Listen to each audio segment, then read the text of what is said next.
Hi everyone, and welcome to my channel. Welcome to 2024 and my first mini-series of this new year, which will focus on the great French actor Isabelle Huppert, one of my favorite actors of the last almost 50 years. I think this is her sixth decade in making films. She's been very prolific. So the three films will include The Piano Teacher, directed by Michael Haneke from 2001, and also White Material. I think this is from 2009, if I remember right, directed by Claire Denis. But I'm going to begin with a 1995 film, La Cérémonie, directed by Claude Chabrol. Recently, it has made its appearance in the Criterion Collection. And Isabelle Huppert made, I believe, 7 films with Claude Chabrol. It was a great collaboration. But she worked with so many different directors, art film directors, the European art film directors. She also went to Asia. She made one, maybe 2 films with Hong Sang-soo. She made some commercial films, and the commercial disaster of Heaven's Gate, I believe, was her first English language movie. And she made some other English language, more commercial type films, and with Neil Jordan recently. I can't remember the name of that movie, and then with Curtis Hanson and The Bedroom Window, and so many more. It's more than I could ever hope to cover. So I had a large opportunity to pick films, and all these are Criterion releases. So I purchased them in recent Criterion sales, and she's Isabelle Huppert is a difficult actor to categorize because she plays such difficult roles. She's more or less a character actress. She's not, her name is above the title, but she's really playing a character, and she is brave, brave, courageous characters that she plays. And she always makes them interesting, and most of her characters, they're not exactly what you would call good people, but somehow she's able to kind of transcend the mediocrity of her characters. These are not, as well as in La Cérémonie, these are not, many of the characters she plays are not exactly very successful people, shall we say. And but nevertheless, she's able to make them so interesting to us, even if we can't really understand sometimes who they are. And I have a Claude Chabrol book, which is called The Aesthetics of Opacity.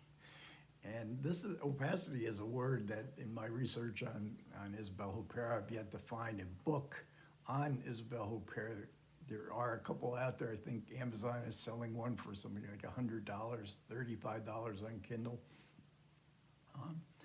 But I have read quite a bit of essays and articles, and they, where they mention this opacity of difficult to understand. And so, as far as Claude Chabrol goes, this is a perfect match together. And La Cérémonie is about two women, and Huppert had the option of what woman she wants to play in this film, and she chose Jean, the postal worker who has a secret in her past. She has her behavior is very strange, to say the least. She, as a postal clerk, she opens people's mail. She knows all the secrets of the town, and she befriends a new arrival in this small town. We're in Brittany, and this is a maid that's hired by a very wealthy family, and Sandrine Bonnaire plays this part. And so and she's employed by this very wealthy family in a beautiful sprawling house that Chabrol just photographs incredibly well, and we get to know this house through and through, the hallways, the upstairs and downstairs. So this new maid, Sophie, played by Sandrine Bonnaire, she is very strange, but she does her job well. And as the wealthy class, as it's stated, the wealthy classes have a real problem in finding good help. So Jean-Pierre Cassel and Jacqueline Bisset play the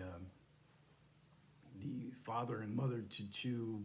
I think the girl is maybe 20 and the boy is maybe 16 or 17, and they are stepchildren of each. So, but they all get along together very well, and they enjoy their life together. And they're puzzled by Sophie, this new woman who has come from the big city to work. The mother, Jacqueline Bisset character, she is just so happy that she doesn't have to do all this work, this housework required by this sprawling mansion that they're living in, and she has her own job as she has an art gallery. As I say, they live in a kind of isolated area right along the coastline. So we very much get the feeling of class distinction here. And Chabrol has called this a Marxist movie. He says he himself is not a Marxist. His analysis, this is an analysis of capitalism from a Marxist point of view, the class dimensions that are inevitable in a capitalist society, the people that are left behind and the people that have it all. So there's very much a feeling of resentment, of envy amongst both these two women, the two women played by Isabelle Huppert and Sandrine Bonnaire. And this class difference is really well illustrated by television, what they watch on TV downstairs in this beautiful library den. The family will get together and watch opera, Mozart, while upstairs Sophie and then eventually Jean comes and they watch game shows and silly situation comedies. And so we see this distinction between the classes. And even though this family is very nice and they mean well, but they are condescending. They have the elements of class superiority, even if they don't think they do. So both of these women, so both Sophie and Jean have secrets, and these are deep, dark secrets. And Sophie has two of them. And if they were to be known, she would probably never have been hired. So she is absolutely terrified that people were going to find out her secret. So we have this class differentiation, and then we have this idea too that I found so interesting in that how two people become one. And as Chabrol says in one of the supplements, they now have, as they befriend each other and they get closer and closer, they have a shared psychosis, and that's why this cover is so evocative of the movie, because we see one eye and one eye. They are now become one, and when two become one, it can be very dangerous. One is very outgoing and almost frenzied in her behavior. The other one is quiet, but we feel something is simmering below the surface of this quietude. And then we get, I think, we get what we always get in Chabrol, and we get this consistent tone, this feeling of observation. So just as we have to sift through our understanding of these two very strange characters, we sift through how the film presents itself, in that Chabrol is always the observer.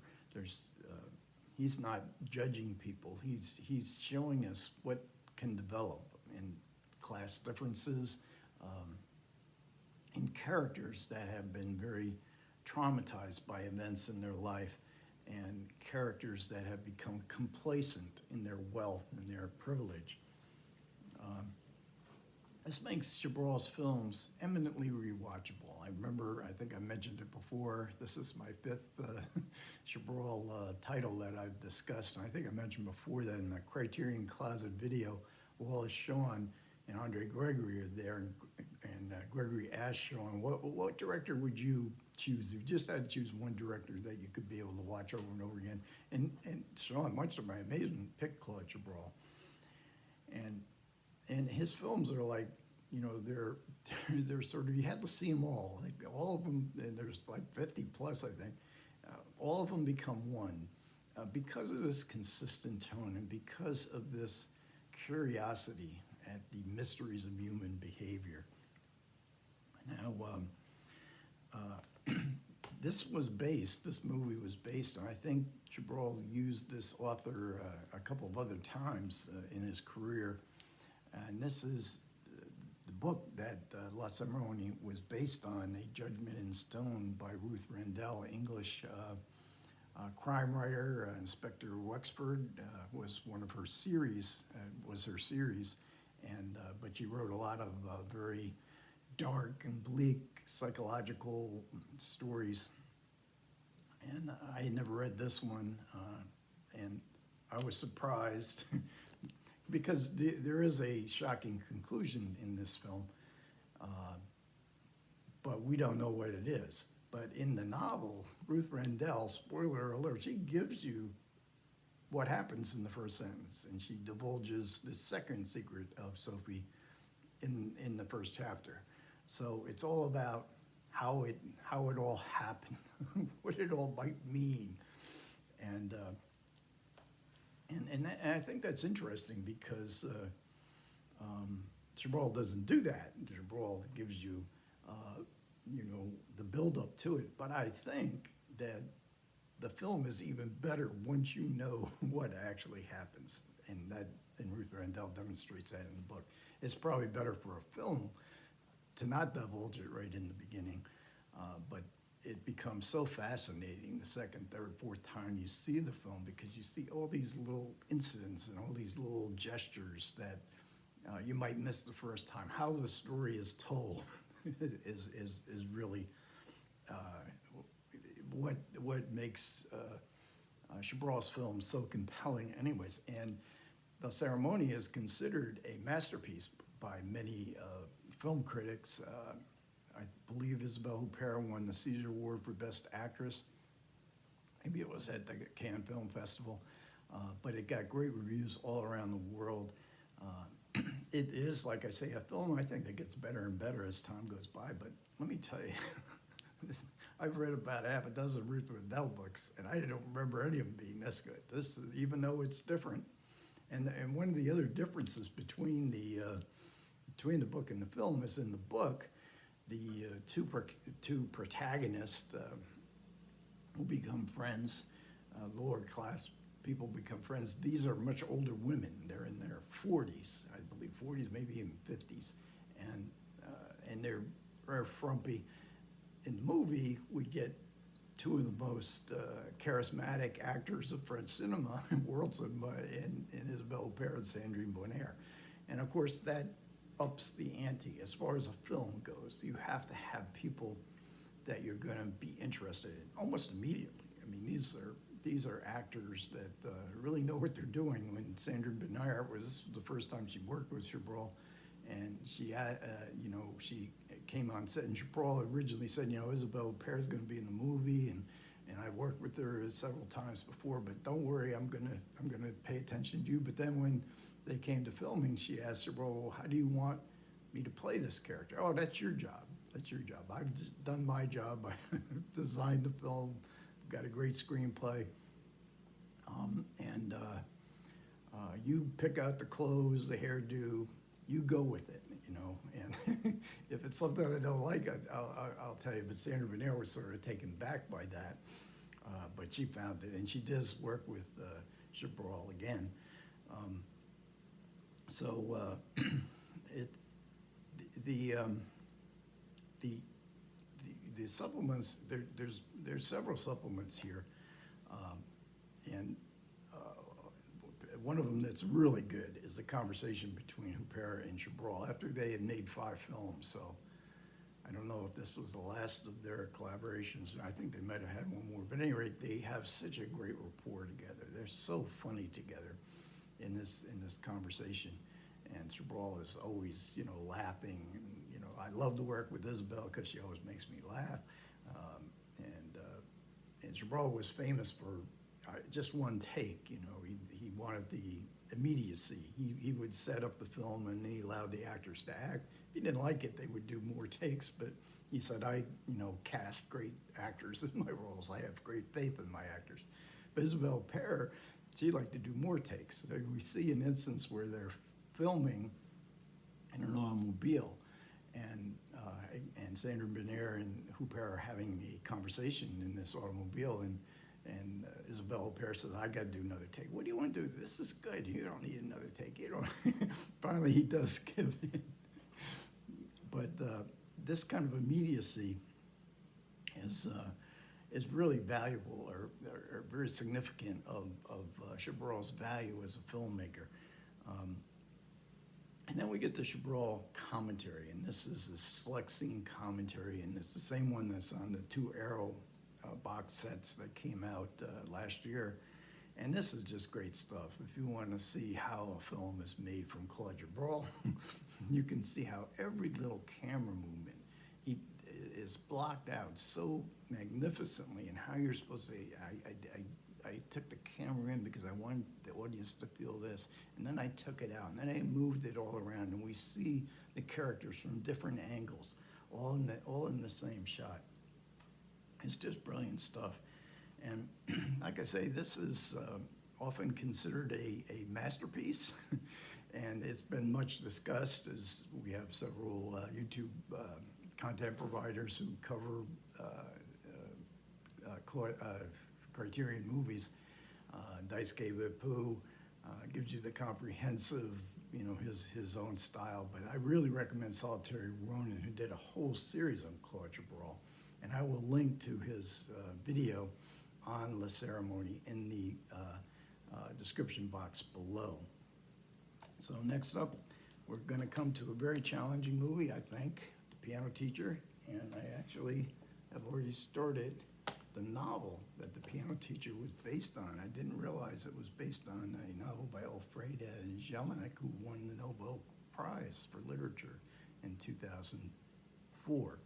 So that's what's coming next. I'm filming this on January 1st. I don't know when I'm actually going to release it, but thanks for listening. Comments are welcome. Happy New Year.